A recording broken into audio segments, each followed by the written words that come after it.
What's up, everyone? It's your boy Gerk here with When Worlds Collide. We got a special episode for you guys. I got my boy N8NOFACE. He's definitely showing us some love by coming on the podcast. To be honest, man, I was kind of having a hard time trying to find a transition, if you know what I mean. Because normally what we do with this podcast is we usually talk about and discuss issues like surrounding drug addictions, gangs, prison, graffiti, and kind of all the consequences that come along with it. So in reality, I was trying to think like, how do I transition from those subjects and that kind of matter content to, talking to a musician. And really it wasn't until I did like a real deep dive on you into your lyrics, how you carry yourself, how you interact with your fans, which is completely awesome. That I realized that you really do keep it real and not the I keep it real kind of real, you know what I mean? But like you don't present yourself like with a false narrative and your life and your music, like what I absolutely love about your music is that if you're mad, like I can feel it in your music, you know what I mean? If you're sad or you're happy, depressed, like all that stuff, like there's no hiding it, you know what I mean? There's just no hiding whatsoever. And thank you, man. Yeah, of course, man. And it's crazy because a lot of music, they have those, like those formulas to what people want and what they feel like they should kind of stick to make it popular and stuff like that. And I found real quick that you don't need to follow a formula. You just present yourself to the audience and it's unapologetic and just how real and raw your music is. And man, I gotta say, dude, I salute you for that shit. Thank you, man. That means so much, for real. Thank you. Yeah, of course, man, of course. So I want to get into it. I've noticed, dude, that you've got like an amazing work ethic when it comes to music and just the way you present yourself, like social media and stuff like that. You're constantly on it. You're constantly interacting with people.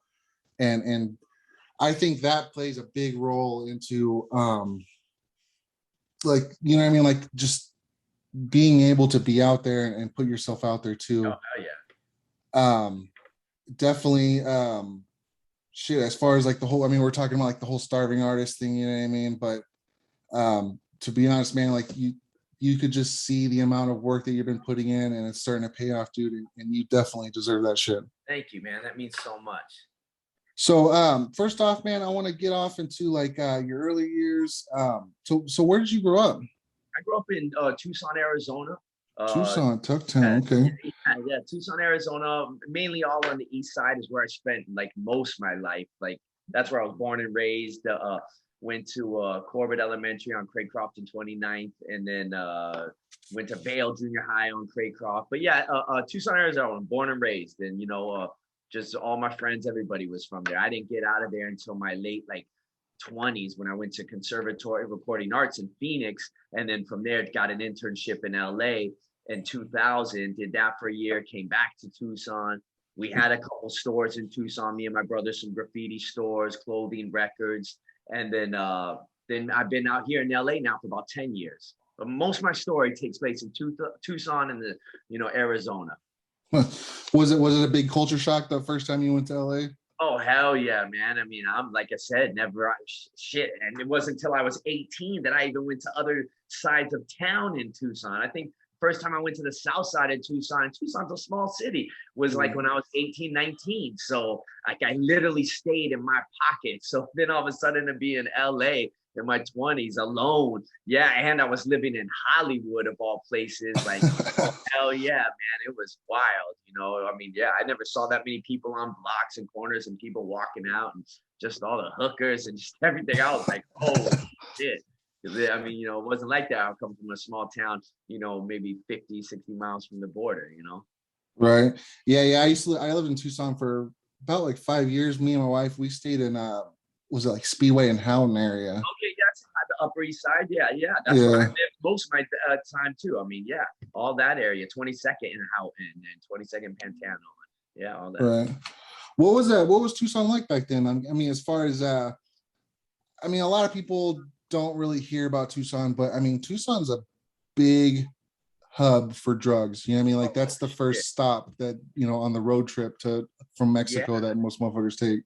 Yeah, no, I used to always think growing up in the 90s and 2000s, you made Scarface mentioned it when he says, you know, so and so from Tucson.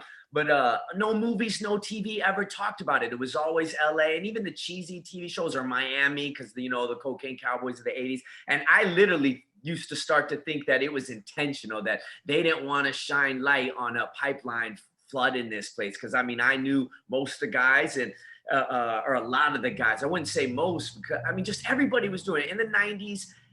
I knew so many people, like everyone was doing it. Someone's grandmother was a stash house for the dope. Someone was moving the dope out of town. Someone selling it in town. It's like everybody was involved some way. It was everywhere, especially in my childhood. My uncle were, you know, I had one who was a partier, so he was kind of like an alcoholic drug addict. The other one was taking work out of town. And then when my brother got into high school, we started being around friends that were, everybody's dream was to be a, you know, a big time narco. I mean, that was it, you know. But yeah, drugs were heavy. They're the cheapest because we're close, and they're the best and purest because we're close. Right. Yeah, I always, you know, to be honest, I always think the same shit. Like, so I grew up in Phoenix for, I don't know, 20 years. And I always thought it was so weird. I was like, yo, man, like, what, how come you don't ever hear rappers rapping about Phoenix? Like, how come there's never this or never that? And Arizona never gets no love or anything. But yet we got, you know, murder rates through the roof. And people, you know that, you know, it's the wild, wild west. And you don't mess around when you come to Phoenix because everyone's packing no matter what. Like, Exactly.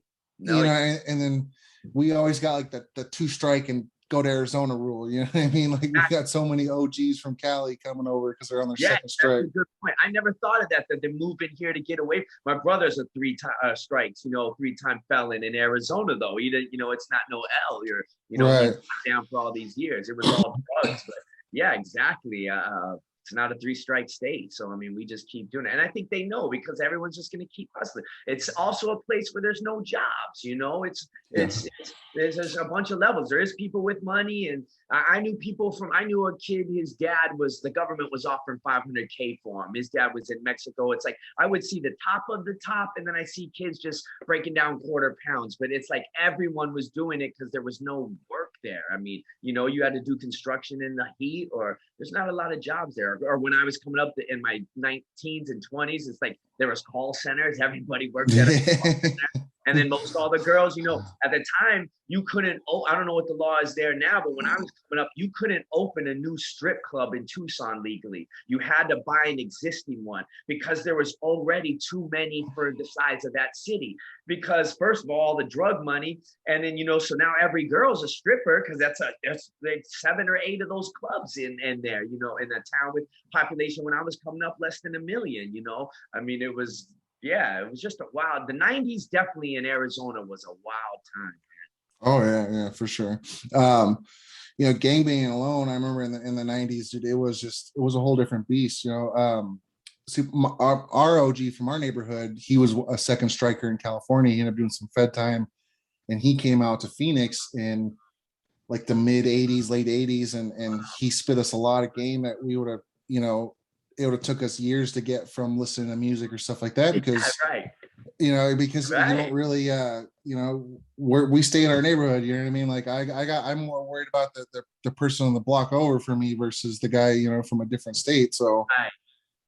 um so what was gangbang? I mean, I know a lot of hood dudes from East Tucson. I got some really good homies that even from different colors that I rep that from East Tucson and stuff like that. But for you in that time period, what was gangbang like an effectual thing for you, or? I mean, not. I knew guys who gang banged. You know what I mean? Straight up. It was something I never did, and most of my squad, maybe there was like 2 guys who did. My brother didn't. No one in my family did. it's like we seen it and yeah, it went down. But honestly, for us, it was all about like drug dealing. Like that's what it was. Yeah. And I knew I knew guys who got down like Jack boys because there's so many stash houses that are in our city. Yeah. A lot of kick door dudes. And you know, I mean, I got friends who hate jacking, and then their best friend will be Jack boys. It's like that's what I dealt with. And yeah, I came across gang members because some gang members are drug dealing, you know what I mean? So I met them through that way. And like I said, just a few of our squad, but it wasn't heavy in my clique. It wasn't heavy, but like when we're all in the club, I'm hanging out with, there was a big gang at the time in Tucson called Brown Mexican Pride, BMP. They were making a lot of noise. And then you know, I knew a few Crips and Bloods here and there. And when the movie Colors came out, you know, that shit spread across the nation. So that we were a city who got fucked up by it. Like all of a sudden, we always had Mexican gangs there. You know, my nana's from Barrio Hollywood. That's one of our oldest gangs. But she didn't gang bang. But still, you know, it's like you see it. But my family and my people weren't people who got down a bunch with that. We were more into drug dealing. It was all about drugs for us and like trying to just our foes. I see more shit around drugs than I'm trying to think. Everybody I know who's been murdered or something, it was all behind drug deals, or it was never no gang banging activity. But yeah, I remember. I'm sorry, but yeah, I remember in the '90s, man. We used to go out there and we used to do business, you know, dealing with drugs and shit like that. But with Vista Bloods out there. Okay, yeah. I know a few of those guys. One of my best friends, he's from Western Hills, and they're a lot. I knew you're right. A lot of those dudes were Bloods, and those dudes were serious. South Park Family Gang, SPFG. Yeah. Those dudes were some serious dudes. Cool, man. So, what led you to become a musician? I loved it, man. It's like that thing where they say it chooses you. I never played an instrument growing up. My mom, and I had a few aunts' husbands who would pull out guitars. My mom dated a guy that would pull out a guitar. And as a kid, I'd watch them all drink beers and play and sing, but that was about it. There's no musicians in my family. No one's really does music or nothing. When I was 10 years old, I remember hearing Buddy Holly and had my mom buy me the tape.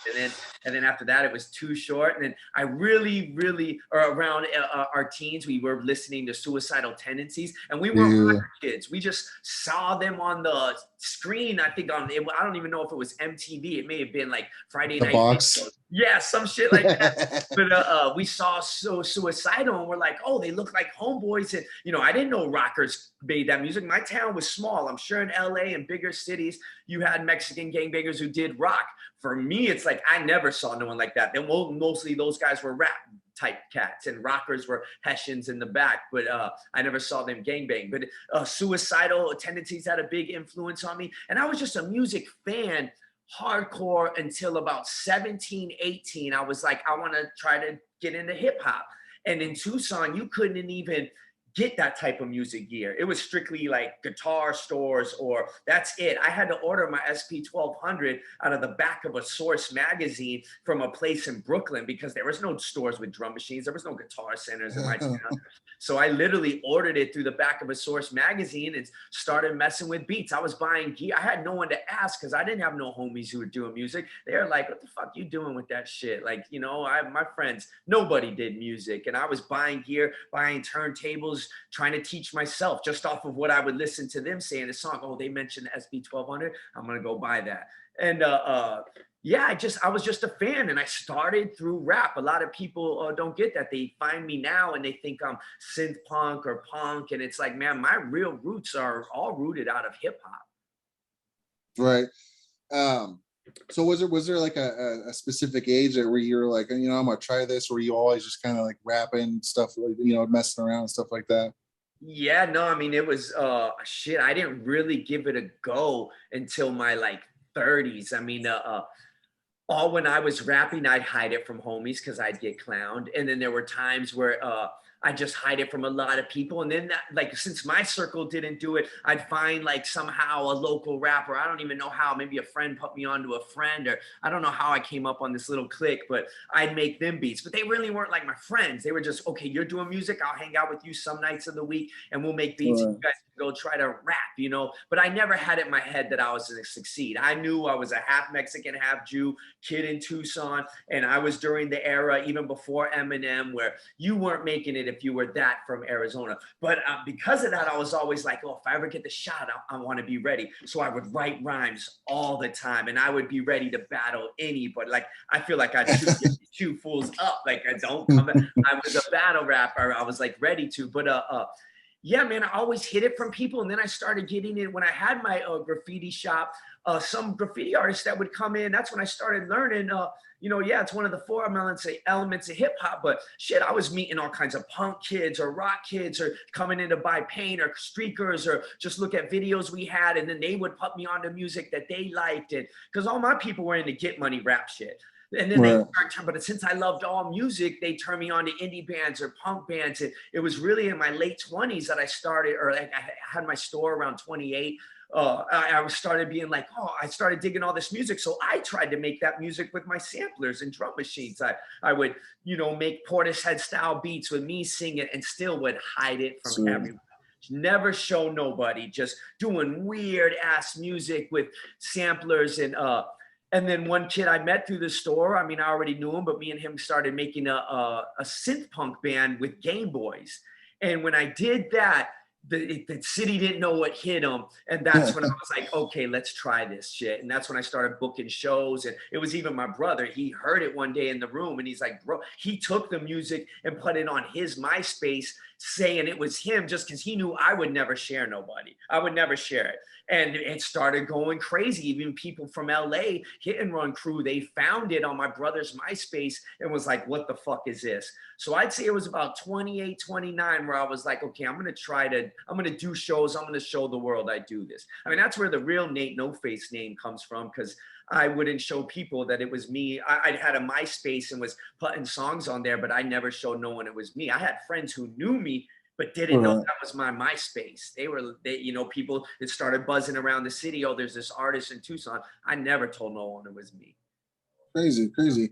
Was there a like specific influences that led you to the genre of synth punk? Once my buddy was like, and when I had the store, and he's like, dude, I want to do some punk music with you. What it was we heard Crystal Castles, and they were using Game Boy sounds and screaming. And my boy was like, I want to do something like that, but they're sampling Game Boys. I want to use Game Boys, and then I don't want it to be like electronic stuff. I want it to be like punk. We're going to mimic a punk band with these Game Boys. And so he started putting me on all kinds of stuff. And one thing that just flipped me out was the screamers, man. When I heard the screamers, these guys doing this punk sound with synthesizers and a drum machine, I was just blown away, man, because it sounded grimy, like the style of hip hop I like. I like that dirty hip hop. Right. So when I heard that, and you know, because other punk stuff, I love the melodies and everything, but it was all guitars and the same chords. And when I heard the Screamers, which is a band from the late 70s, I was like, holy shit, it's done with synthesizers. I got that. They're not playing chords. They're just banging these things and they're making some amazing shit. So it was definitely the Screamers for me. Sick, sick. So I wanted to talk to you about the graffiti store that you own in Tucson, All City. I remember going, I can't remember what year it was, but I remember like there was a graph show that you guys had there. Oh, crazy.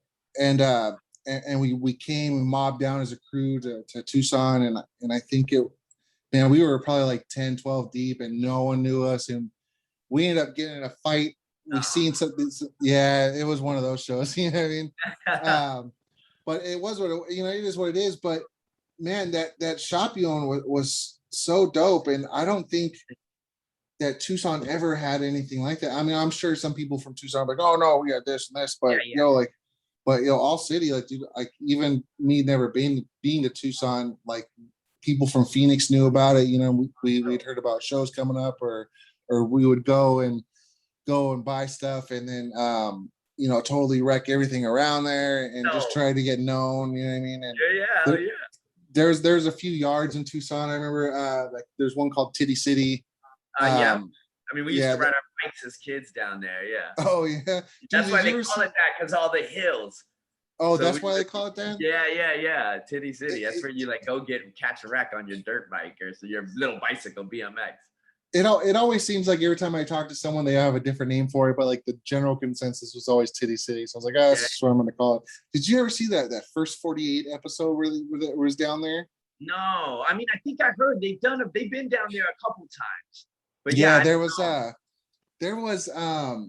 this episode about this homeless dude, and he ended up killing some girl, and he say that Satan did it, or Satan made him do it, and this and that. And I was like, yo, that's crazy. And then me and the homie Foro, we went down there like a year after we seen that, and there was still written with blood, like little upside down stars and Oh 666. And shit! yeah, we're like, oh shit, this is crazy. And then like it kind of just had like a different vibe ever since we'd seen that episode. I was like, so like no matter what, like if we went down there, like, yo, I'm strapped up because I don't go, you know what I mean? Like Yeah, I ain't straight up. messing with no crazy shit like that. No, Um, so you said you moved to California pretty early. Was music the main focus of why you moved there? yeah, I mean, it was like in my early 20s. Again, I wasn't like trying to show the world that I was rapping, but I was making beats for that, some local rappers and stuff. And once someone put me on, they were like, yo, some of my homies who lived in Phoenix, really, it was funny, it was like this Jack Boy crew that I knew. They were visiting my best friends. And again, these are the guys who would always clown me for doing music. And they were like, yo, there's a school in Phoenix. If you're serious about this shit, go. And it was engineering school. And I didn't know anything about engineering. I still didn't know what I wanted to do. I was just trying to make beats, and I was rapping in secret, but I didn't know nothing. So I was like, fuck it. My family at the time, we had some money because everyone's doing shit. And well, we had some money. So then I went to that school, and part of graduating that school, you do 1 year of school, or no, 6 months of school, and then you got to go somewhere and do an internship for like so many hundred of hours to graduate. So I went to that school in Phoenix and Mesa, and then my last 600 hours, I was like, fuck it, I'm gonna go move to LA. I knew one kid there who was going to USC, didn't know no one else there, but I was like, fuck it. And my brother at the time had his graffiti store called Rosie's, same spot that All City was in at the time, and I hadn't opened mine yet or nothing. And yeah, so I went to LA to do an internship at music studios. Right, right. Who Yeah, ended yeah. up doing the lettering on the top of the All City? Fuck, I forget who now. I forget his name, man. My brother put me onto him. Because see, what it was is my brother was more into graffiti than me. My brother had Rosie's, and he got out of prison and was like, I want to open something. Couldn't open a liquor store because he's a felon. So he opened a hip hop clothing store. Some kid just walks in there this one day, Sess, and he's like, he starts putting my brother on. He was like, dude, you should. Zach was trying to do like bougie hip hop shit, and Sess put him on to like, oh, nah, let's make this a graffiti store. And he did. And so we learned that shit through the store. We weren't like into graffiti. I wasn't into graffiti when I ended up taking over doing All City. I was into music, and I wanted to sell records and sell Upper Playground and sell. And then, but yeah, I forget who did the letters. My bad, man. No, it's all good. It's all good. Yeah, Yeah. I've heard your brother's name ring the bell, ring through the streets a few times throughout the years too. You know, what I mean, I think both of you guys have kind of have really put on Tucson to a whole new level for people, from Phoenix and stuff like that. Oh, word. Yeah, I was getting my Montana paint from some shop in Phoenix. I was the first. I always say I'm the first one in Arizona, but that ain't true. Some Phoenix shop was getting us Montana, and I was the only one selling it in Tucson. And then sooner or later, he gave me the plug direct. But I know we are the first ones in Tucson with Montana paint. Was it Just Blaze or anything like that? I think I know who that is. I don't think it was him. I mean, I know that handle, but I forget the store. It was a store, and then I forget the dude's name. My brother would know. I don't know. So there wasn't like too many graffiti stores that really lasted in Phoenix. Besides like Just Blaze, there's like a few Ace Hardwares here and there, and like Zeronas, but like throughout the years and in that time period, the only one I can really think of, I think that would have been like the end of the period where we had this old hip hop shop called Jesters, but they didn't sell paint. It was more of like a hip hop, like Oh, okay. underground, and but Just It may Blaze have kind been of, Just Blaze. It may. yeah, I forget now. it was a guy named Ernie. He's the owner, and yeah, he's pretty open about helping people out, especially like other businesses and stuff like that. You know what I mean? Like he's more about sharing love and stuff like that. And I've always loved learning about that. But I forget. My brother put me on to him, but and he wasn't a heavy graffiti store. He was like all around, like sold slip mats and records and clothing, and it was yeah. I remember that. oh, crazy. Okay. Um, so I've noticed that you have like a widely diverse fan base. You know what I mean, dude? I've seen some of my Chola homies posting videos of yours to like, you know, the gutter punks that I know, you know, downtown LA that, you know, sleep in Skid Row. You know what I mean? They're posting stuff for years. What do you think kind of led to getting that diverse of a fan base? You know, I like when we were doing our synth punk sound with the Game Boys, we weren't in the punk scene. We were opening up for like, we got asked to open for Ty Dolla $ign. We were like in Oh, front sick. with the Fairfax crowd, and we were opening for hip hop acts. And I think someone is the way we maybe carried ourselves in my content is on some shit you would find in a rap song. Like emotion. Right. Now it's getting a little away from that just because where I'm at in my head. But my early years were always like narco stories. I called it narco punk. Like it was stories that I knew all my friends and people were going through in Tucson. So I think that brings a certain different element to it where I'm saying some street shit. So maybe that's why the street guys like it. And then, you know, I'm acting crazy and screaming. Maybe that's why the punk love it. You know, I think there's an element in my songs from every genre because I love everything. I love Right. all music, man. You know, so I try to fit it all in. I'm using topics from that you might find in a rap song. The frequency is maybe something from punk, and then I'm using instruments that are synthesizers, 80s influenced, and I'm just incorporating it all. And maybe, you know, maybe that's it. I don't know. But I'm so grateful because you're right. I get when you go to a No Face show, you see homeboys with hats, and then you see punks and goth kids and, you know, internet kids and graffiti writers. You just see everyone there. And I'm so grateful, man, because I didn't grow up with that. Everything was so sectioned. You rap over here, rock over here, this over here. And now we're loving it all. Sick, sick. Yeah, I noticed that your lyrical content is real. I mean, you kind of tackle a lot of like hood topics, you know what I mean, but you kind of have that punk rock vibe to it. And I think throughout, you know what I mean, like throughout the years that I've heard in the hood, you know what I mean, you always get punk rock fools that'll mix in, you know what I mean? Like that's kind of like the two crowds that have always, you know, been cool with each other, you know what I mean? Like Yeah. I think those you know two groups of people have always, you know, been able to intertwine, you know what I mean, with no real issues. So man, I gotta ask, dude, how was the Food's Gone Wild show, dude? That shit looks so wild. Oh, it was so fun, man.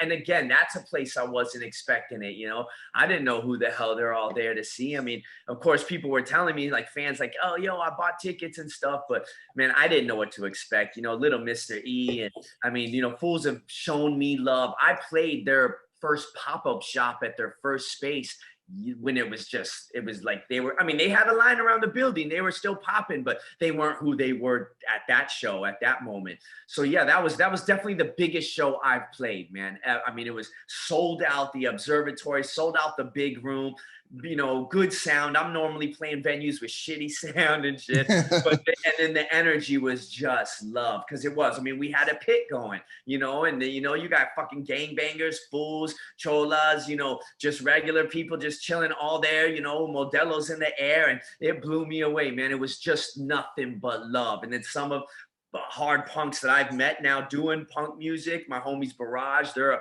hardcore band. They pulled up and, you know, they're all decked out in their shit, painted faces and wild big boy hardcore dudes. And, you know, they were there. So it was just so dope, man. Just everybody showed out.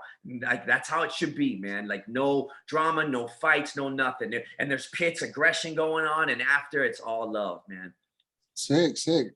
I noticed that you work a lot with like the Dead City Punk dudes. What's it like with them? Because I mean, I've, you know, I'm good homies with Merch. Dead City Mike. I mean, those dudes are complete savages. You know what I mean? Like, dude, they're nonstop. You know what I mean? Dude, I did not realize that until I met him. Merch just hit me up online and was like, we're doing these things, man. You want to get down. I did not know the man or nothing. And at first I told him, I'm not going to be able to make this one. And I didn't make one he was inviting me to that night to play.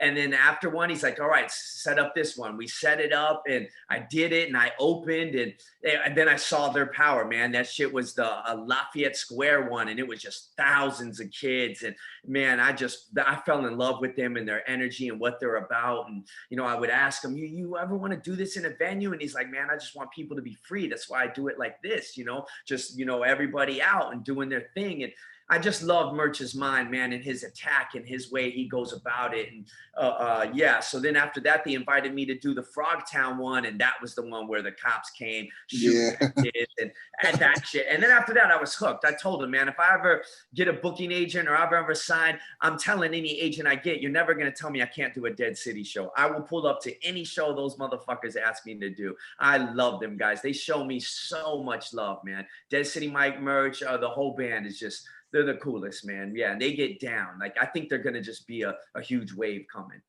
Yeah, for sure, man. I mean, seeing the one you guys did in LA, then you guys went to Oakland, and the Oakland one was wild too. Yeah. And then you guys went to New York right after that. I mean, how was New York? New York was super dope, man. And see, at first when we got there, he was planning to do it he had one spot already, but I think when we got there, they started feeling the vibe, like, oh shit. Like, I didn't know how big New York was gonna be. Oakland made sense. Oakland was wild. But New York, it's like, now we're on the other side of the map. And I know the fools get down. Like, I know he's got people out in New York and he probably moves around like most you guys do, hitting it all up. But I still didn't think it would be nothing like LA. I'm like, nah, they ain't doing fireworks. They ain't gonna light it up. It'll just be a cool show.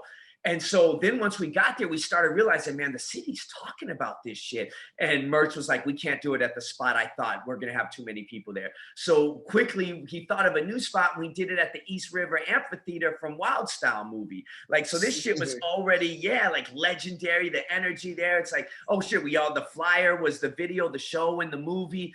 And at the end, and it was just a dope ass energy. So, and in my song Trucha, I sample a drum break from Wild Style. So, and Mike knew that. So he was like, yo, man, you gotta fucking do Trucha. Normally I don't do that for punk shows, but yeah, I ran that song. And so that shit was dope, man. I mean, the fireworks were just as big. The fires were just as big. The kids, New York came the fuck out and showed out, man.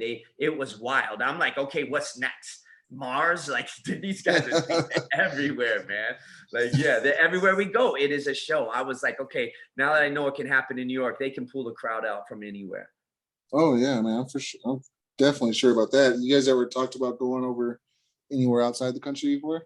No, I mean, I'm sure some of them. I mean, right now I'm trying to get a passport still, so I'm sure some for these fools got passport issues. Yeah, dude.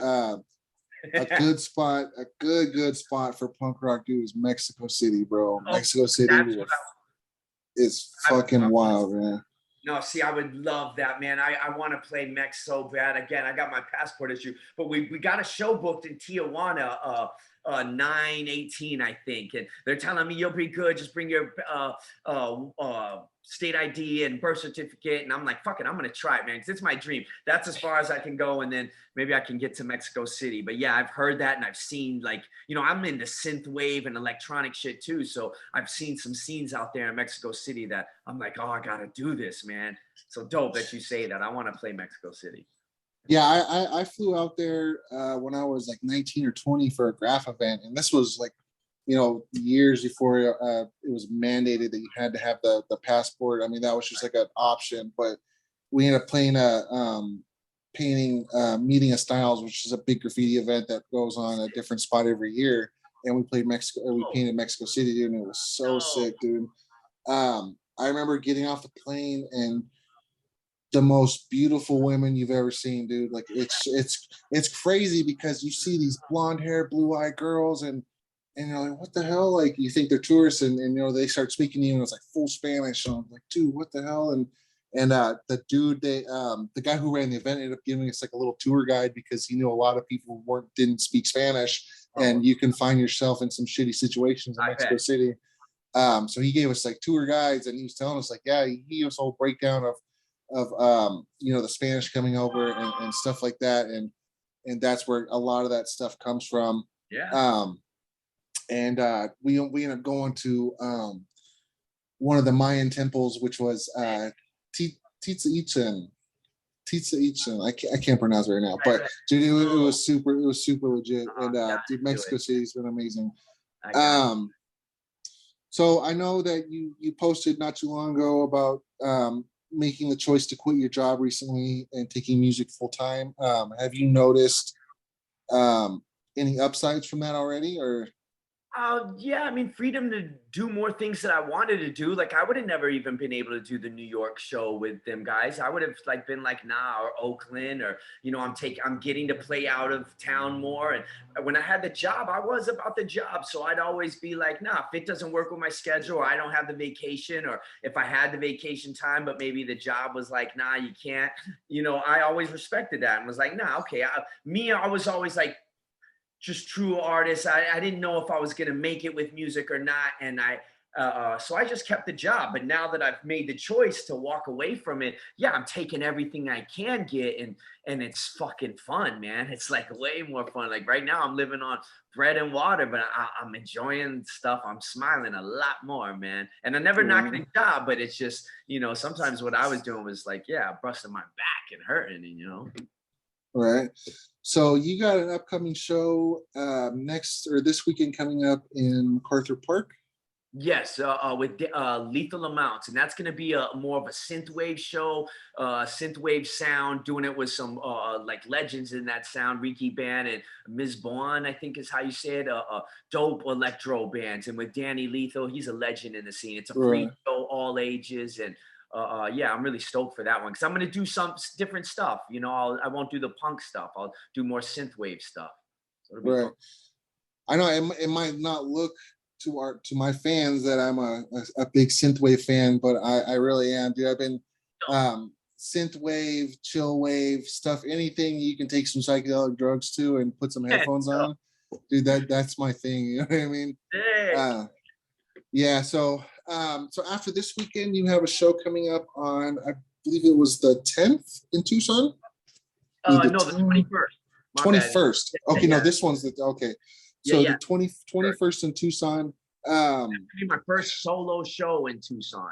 They've never seen me as N8NOFACE alone, and definitely not with. There's a whole generation in Tucson now that don't know me, and now they do. So it's gonna be a fun one.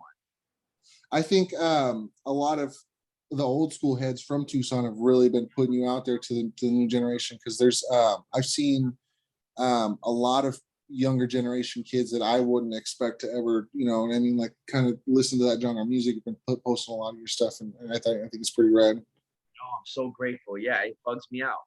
I think recently I had a troll on my page saying, you're not from the 520. And me and my homies were my boys were picking on me so bad, laughing. It's like, God. And it just shows the internet. Like, man, I'm born and raised. I'm Tucson to the bone. Tell them to come say that shit at the show then. Fucking tell them we'll run it. I don't give a fuck. So what's in the store for the future for you? You have any big plans? You guys planning any tours, collabs, albums you guys are working on, or anything? I mean, I want to work with my boys from Horror, you know, a bunch more. I'm going to do their show. They've been low key for like a year and a half now, maybe even longer. And they got an album produced by Travis Barker, and they're going to drop that October 28th, and they're going to do an album release party. And so they asked me to perform that. So that's pretty big for me. And yeah, we want to do tours. I just signed on to a manager 2 days ago, and you know, this cat, he's in the music industry and he gets shit done. So, you know, he's just going to try to book me more and do more things and just constantly keep creating, man. That's all I love doing, man. That's all I want to do. I told him, you handle it all, man. Just let me make music because I love doing it. Sick.